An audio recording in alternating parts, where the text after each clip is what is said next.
The girl was no more than 10 when they dragged her behind the wagon. 10 and skinny, with prairie dust woven into her braids and a scream stuck so deep in her chest it wouldn't come out, not even when her shirt tore and her knees scoured against the gravel road outside of Perdition Creek. Her name was Elsie too, and no one remembered it, not even the deputy who signed off the transport of the prisoners that day. Men riding free on the claim they'd done nothing wrong, laughing under sun-split hats while a rope bound her wrists and flayed the skin raw. Her father had died in a debtor's field outside Tombstone.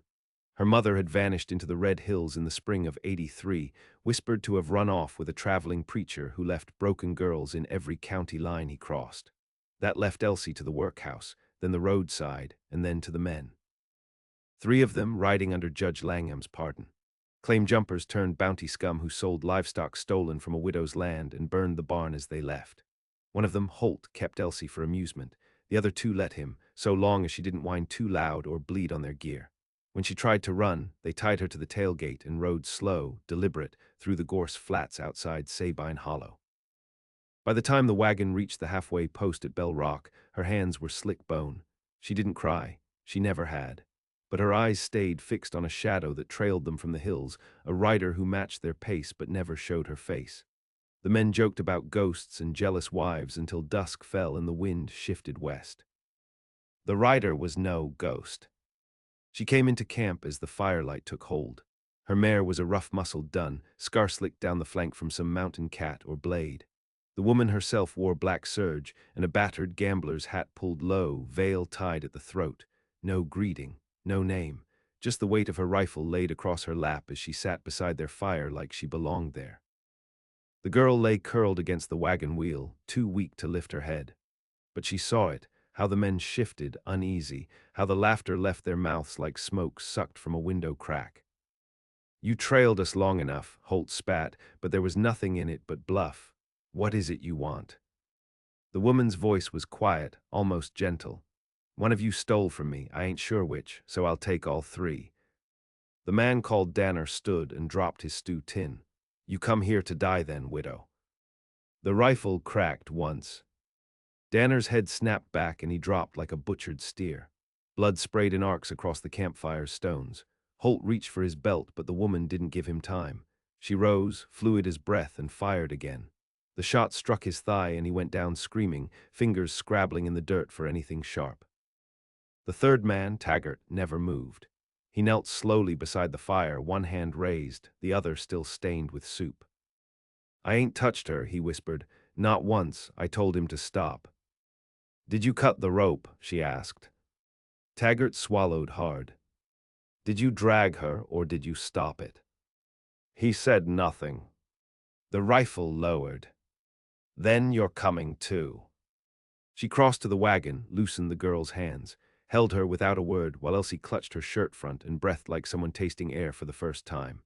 Then the woman took the dead man's horse and tied Taggart to its saddle with his own belt.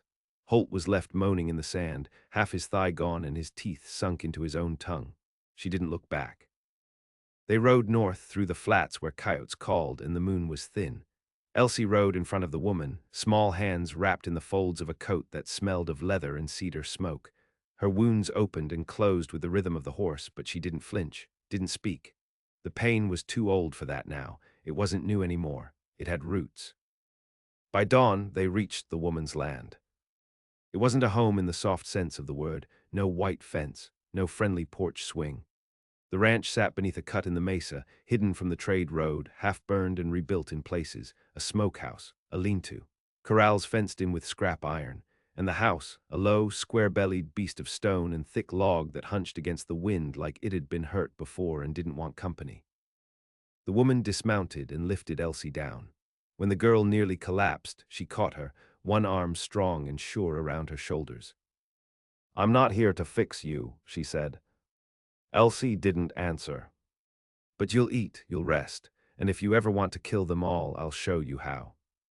The girl's lips split as she tried to smile. "Good," the widow said. She handed Elsie a pail of water, still warm from the kettle, let her clean herself by the fire. When the girl peeled off the crusted remnants of her dress, the woman didn't stare. She didn't wince, just placed a thick linen shirt on the floor beside her and went to sharpen her knives. That night they buried Danner in the goat field. The next morning they hung Holt from the mesquite tree out back. Taggart cried until he was hoarse, but the widow didn't touch him. Not yet. Instead, she taught the girl to hold the rifle. Let her feel the weight. Let her aim. "You won't kill them because they hurt you," she said. "That's not enough. You'll kill them because they think you won't." Elsie nodded. The pain didn't go away, but it changed shape. And that was the beginning. They kept Taggart alive through the cold weeks of January. Not out of mercy. Mercy had no seat at the widow's table. She fed him just enough, hard biscuit, rainwater, the gristle ends of salted goat, so he wouldn't die too fast. He spent most days lashed to the windward post behind the barn, hands above his head, boots gone by the second night when he tried to run and left half his heel on the widow's fencing iron. Elsie watched him, not like a child, but like something smaller and deeper than pity. She'd sit cross-legged in the frost, a piece of charcoal in her hand, sketching lines in the dirt. She never spoke to him, only listened when he begged. "Please, girl, I ain't done you harm. I never touched you, I swear," I told them. She scratched a crooked X into the frozen soil and walked away. The widow, her name still unsaid, didn't force questions. She showed the girl how to fire, how to dress a wound, how to tie a knot that held under pressure but slipped loose when pulled the right way. She didn't ask about the road or the wagon or what Holt had done, not even when Elsie woke crying with her hands fisted in the mattress and her breath caught like a swallowed nail. "You scream if you need to," she told her once. "But when you see them again, don't scream. Make them scream first." By February, the girl had grown stronger. She still walked with a limp, favoring the left leg, but her arms had filled out with muscle. She could carry the buckets. She could climb the hayloft. She could hit a tin can from 60 yards, and the rifle's kick didn't throw her back anymore. The widow watched, silent. One morning, with a north wind dragging sleet down the ridgeline, Taggart stopped pleading. His mouth was bloody, eyes crusted. He looked half mad. "I seen her before," he croaked. "Before the war, back when she had a man, back when she still wore color." Elsie said nothing. "She burned 'em, all of 'em. Ain't no widow. She's a butcher in black." Later, when Elsie told her what he said, the woman paused over her sharpening stone. Her hands never stopped moving. "I was a wife once," she said, "then a mother, then a grave digger." She handed Elsie the knife. "You want to kill him?" Elsie shook her head. "No," she said, "not yet." And so Taggart lived. The days ground on. Spring came brittle and slow, the way it does after bad winters, like the land wasn't sure it wanted to try again. Grass came back in patches. The goats gave weak milk. One of the hens lost her foot to frostbite and hobbled through the yard with a mean gleam in her eye. By mid-April, a rider came. Not a threat yet, but a man in a worn cavalry coat, riding a piebald gelding with an old brand scorched off its flank. He kept his rifle slung, but the way his eyes moved across the property said soldier, or worse. The widow stood on the porch when he came, Elsie beside her with the long gun half hidden behind the doorway. "I'm lookin' for a girl," the rider said. Small, scarred hands, dark hair, name of Elsie too. The widow didn't blink. "You found a ranch, not a girl." He dismounted, slow. "See, the judge back in Perdition Creek wants her returned. Says she's a ward of the county, that she ran off with stolen property. She drag a goat with her. She dragged trouble. The woman didn't move, so do you." The man's eyes flicked toward the barn, toward the fence, toward the small figure of the girl who stepped forward, rifle leveled. She spoke for the first time in weeks. "I ain't going back." He looked down at her, looked hard. "You'll be hanged if you don't. I'd rather shoot you than hang." His mouth twitched. Then he turned to the widow. "That how you teach her?" "No," the woman said. "That's what the road taught her. I just gave her a place to remember." He left with nothing. Not even the dust stayed behind him. But it was a warning. They came in pairs after that, then in groups, first scouts. Then riders with shackles, finally men who didn't wear badges, just knives and an attitude like they were owed something. They buried 4 in the dry, creaked before June. The 5th came through the smokehouse window and almost caught Elsie sleeping. She slit his throat with the hoof knife and left the blade buried in the floor. Didn't say a word for a whole day after. The widow didn't comfort her, just washed the blood from her palms and set fresh wood on the fire. "You're not surviving anymore," she said. "You're becoming." Elsie nodded, eyes cold. They burned the bodies in the fire pit out back, marked nothing, let the wind do the rest. By midsummer, they knew they couldn't stay. The judge wasn't letting go. Holt had been a favorite in that crooked circle, and the girl was supposed to be a witness, or a warning, or a secret. They couldn't keep killing without drawing more. So the widow dug up the cash box, took the rifle, gave Elsie a new coat, cut from a cavalry blanket and stitched to fit her small frame. "We go east," she said, "cross the whetstones, lay quiet a while." "What about him?" Elsie asked, nodding toward the barn where Taggart still hung. "Ask him what he knows." They did. He talked. Names, towns, places where the men who rode with Holt once drank, once hid, once bragged about the things they'd done. He didn't ask for mercy, just to be buried whole. The widow handed Elsie the pistol. This time the girl didn't hesitate. The shot echoed once. The silence after was cleaner. They left the ranch the next day, fire behind them, mountains ahead. Elsie didn't cry.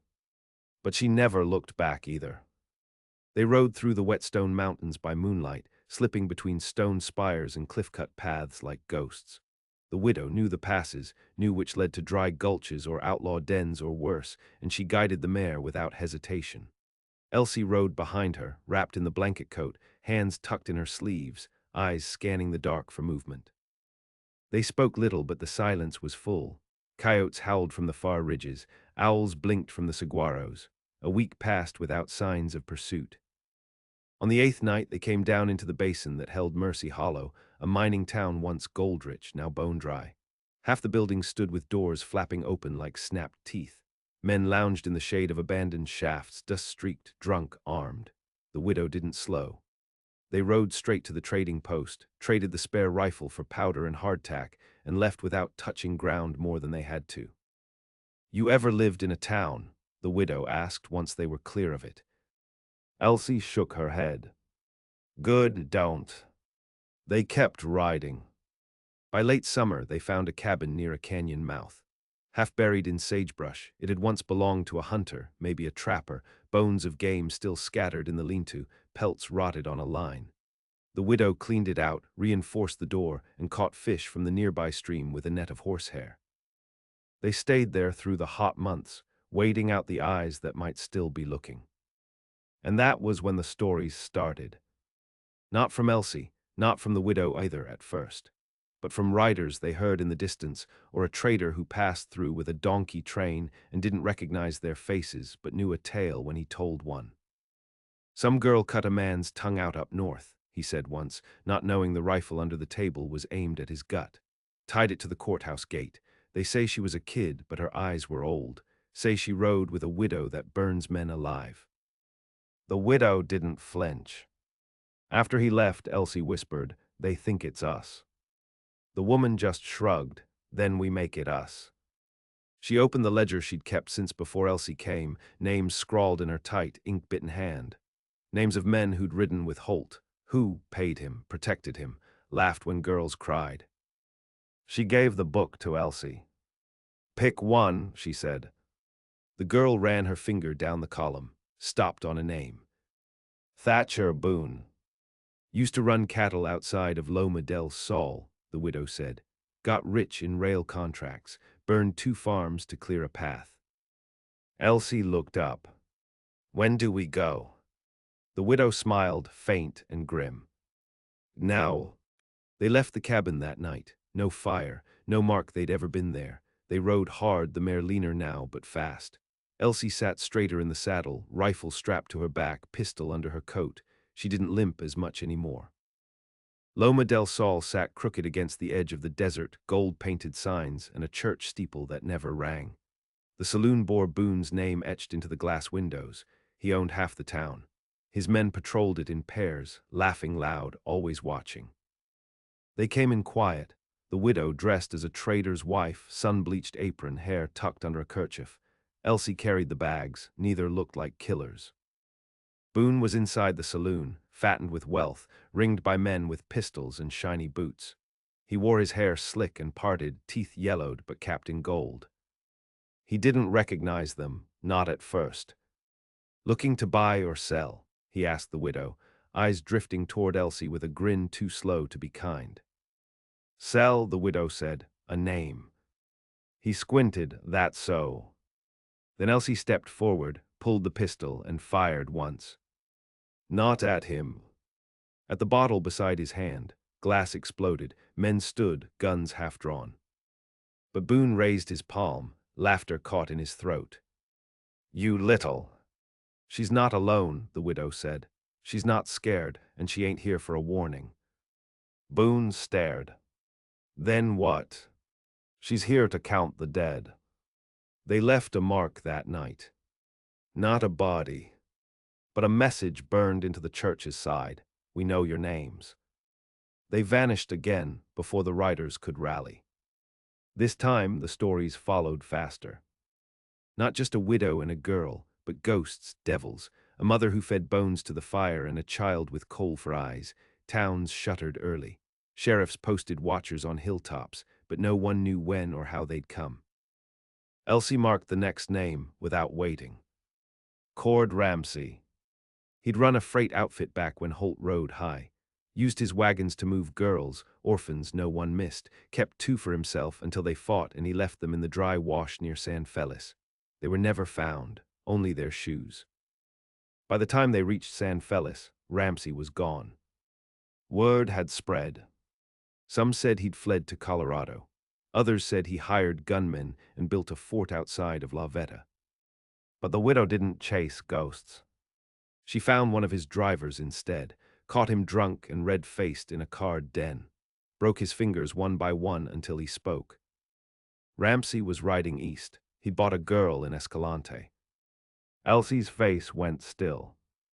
Then they rode again.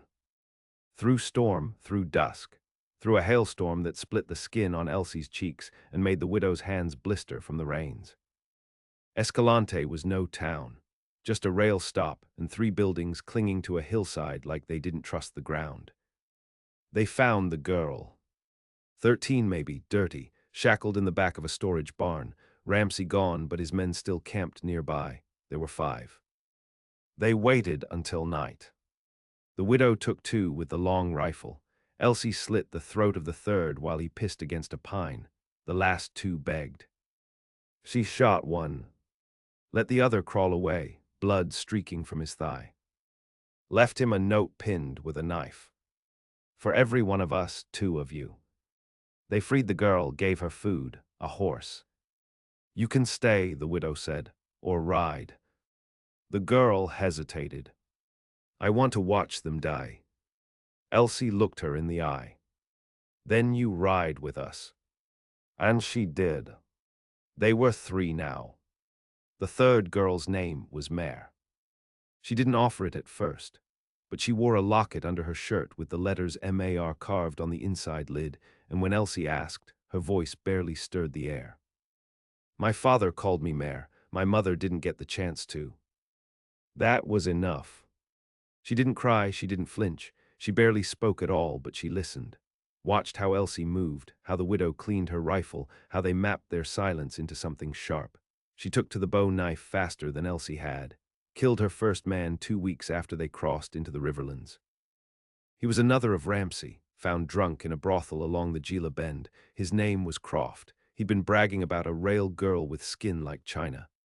Didn't see Mare until her blade was already in his spine. Didn't scream either, just dropped, eyes wide, like he recognized her too late. They buried him in a latrine trench. The widow didn't praise her, didn't speak. But that night she passed the flask to Mare.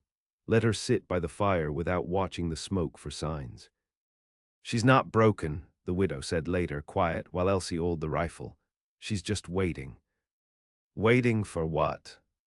For the world to blade like she did. They hunted slower now, with more eyes behind them. Men were starting to band together. The stories had turned into warnings and the warnings into bounties. $50 for the girl with the limp, $75 for the black-veiled widow. No one had a name for Mare yet, but the price would come. Still, they moved. Through floodplains and foothills, slept in caves, ate when they could, stole when they had to. The girls wore holsters now, not just belts, knives at their boots. They scouted ahead in turns while the widow tracked. And always, always, the names. Next was Josiah Kemper. He'd run a staging post near the border where unmarked girls were kept in locked wagons until a man paid enough to take one away. Holt had been his buyer. The ledger didn't lie. Neither did the 2 silver rings the widow kept in a pouch, one of them engraved with K and H, twisted like a brand. They found Kemper in a gambling tent outside Pecan Ridge, surrounded by guards, a short man with clean fingernails and yellow teeth, sipping brandy like he deserved to live. He was already drunk when Mare walked into the tent. She wore a red shawl, no weapons, hair brushed and braided like a farm girl come to beg. She smiled when she saw him, held out her hand. "I heard you buy stories," she said. He blinked, confused. "I got one for you," she said. Then she reached into the braid and drew a penknife from her hair, sank it into his throat before he could stand. The guards were on their feet in seconds, but Elsie was already there, firing from the shadows. One man dropped, another turned and ran. The tent caught fire when the lantern spilled. The 3 of them rode out while smoke dragged screams behind them. They didn't stop riding for hours. When they did, Mare sat in the scrub, shaking but smiling. Her lip bled from where she'd bit it to stay quiet during the charge. "I wanted him to know it was me," she said. "He did," Elsie said. That night the widow gave Mare her old boots, thick-soled, cracked at the toe, but solid. "You earned them." Mare didn't cry, but she held them like something sacred. The world began to narrow. The girls were no longer hunted quietly.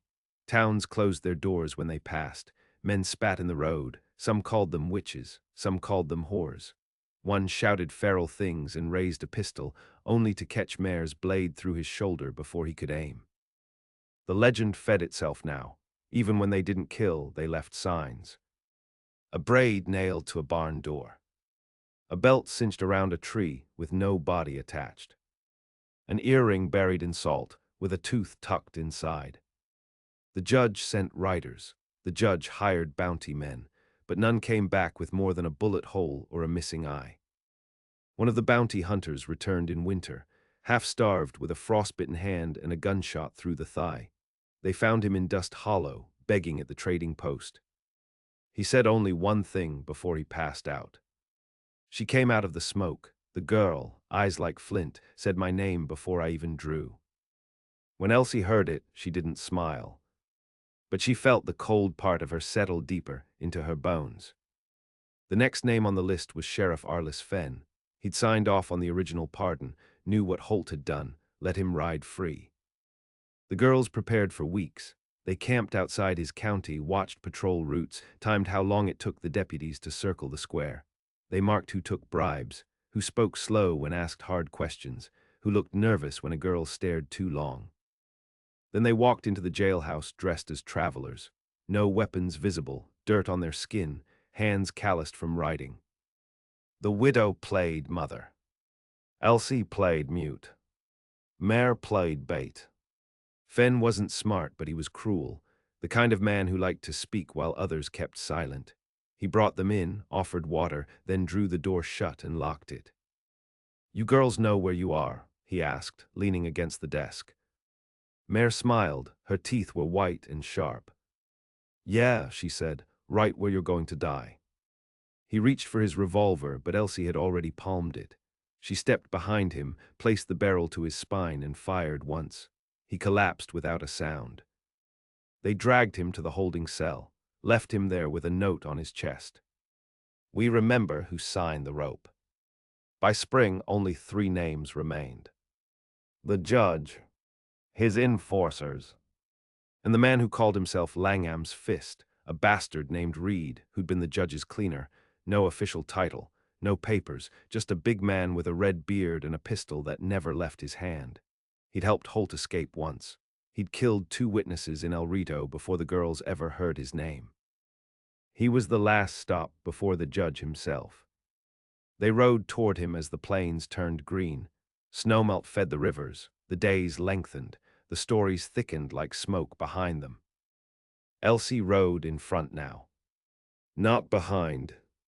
The land near Salt Crossing rose in waves, low hills, stunted trees, old roots twisted like ribs.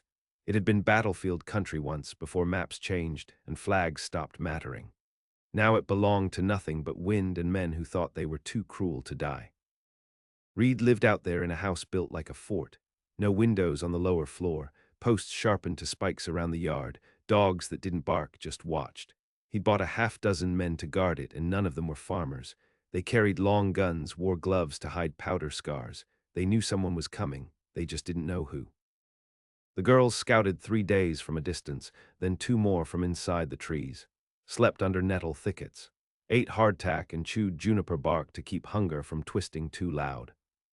The widow said little. Her face was leaner now, more bone than flesh, but her hands never trembled. She sharpened the knife in silence, laid out the plan. "They won't come out unless we set fire to the quiet," she said, "so we'll give them something loud to run from." Mare and Elsie circled south, followed the ravine to the back of the property. There was a smokehouse there and a small shed with horses inside. The girls killed the dogs first, knives to the throat, quick and quiet. Then they packed the smokehouse with brush, tore down kindling, and soaked the base with stolen kerosene. At dawn, Mare lit the match. The fire went up like a scream. Reed's men came pouring out, guns in hand, smoke in their eyes. That's when the widow rose from the rocks with her rifle and dropped the first 2 in the dust. Elsie flanked right, cutting through brush, pistol raised. Mare ran to the porch and shot the hinges off the door before anyone inside could bolt it. The 3rd guard died, clutching his gut. The 4th made it 10 steps before Elsie caught him in the throat. The 5th was faster. He grabbed Mare's arm, dragged her inside. The door slammed shut. The girls shouted. The widow fired once more, but then there was silence. Elsie ran. She crashed through the door, rifle raised, and saw Mare already on top of him, blade sunk deep in his collarbone, face blank. He gurgled once, then went limp. And behind them, in the hall's far end, a voice called out, "You little bitches." Reed stepped from the stairwell, shirt half-buttoned, blood on his fists. He didn't carry a pistol this time, just an axe, heavy, splintered at the handle. "You think you're ghosts," he sneered. "I've killed ghosts before." Elsie stepped forward. "No," she said, "you've only made them." She shot him once, missed the heart. He charged. She dove, the axe blade caught her coat, ripped through the sleeve. The widow came through the doorway a second later, blade drawn. She sliced him from hip to knee before he could turn, but he still swung the axe and caught her across the ribs. She dropped to her knees. That was when Mare screamed. First time the girls had ever heard it. A sound not of fear, but something deeper. A sound that came from years of silence cracked open all at once. She drove her knife into Reed's chest. Again. Again. Again. When he hit the floor, he didn't move. The house burned behind them. The flames took the porch first, then the horses, then the walls. By nightfall, there was nothing but ash and a smell that wouldn't leave the girls' skin for days. They wrapped the widow's ribs in torn cloth. She wouldn't speak. Blood soaked through, but her eyes stayed clear. "We get the judge," she whispered. "Then it's done." They rode east with no rest. The judge had moved to a rail town called Allen's Point, walled himself inside a mansion 3 stories high, built from bribes and bulletproof windows. He had private guards, private rail cars, a private preacher who told him he was chosen. The girls walked in through the back. Not the house, the town. They arrived like drifters, dressed in black, no smiles. Mare had sharpened her knives to points. Elsie carried 2 pistols now. Her limp was gone. They didn't speak to anyone, just waited. Then one night the judge left the house. He was dressed for dinner, cravat at his throat, gold cufflinks, laughing. He didn't see the girl in the alley, or the one in the crowd, or the shadow moving on the roof.